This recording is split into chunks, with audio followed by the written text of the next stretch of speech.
হঠাৎ যদি আপনার নাক মুখ দিয়ে রক্ত বের হতে থাকে, আপনি আস্তে আস্তে সংজ্ঞা হারিয়ে ফেলছেন, সাথে সাথে কোনো একটা জায়গায় বসে যাবেন, কাউকে ইশারায় ডাকবেন এবং ডাকার পরে তাকে ইশারায় বলবেন যে ডাক্তারখানা নিয়ে যাবার কথা।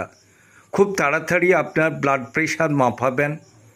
যদি প্রেশার বেশি হয়ে থাকে ডাক্তার যা ওষুধ দেবে সেগুলো ব্যবহার করবেন।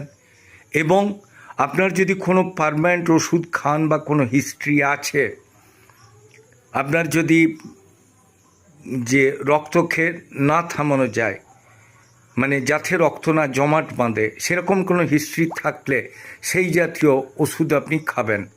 আরেকটা ব্যাপার বলা থাকছে যে মুখ দিয়ে বা নাক দিয়ে রক্ত বেরোনোর মেন কারণ হচ্ছে প্রেশার ফ্লাকচুয়েশন, ব্রেন স্ট্রোক অথবা কার্ডিয়াক অ্যারেস্ট।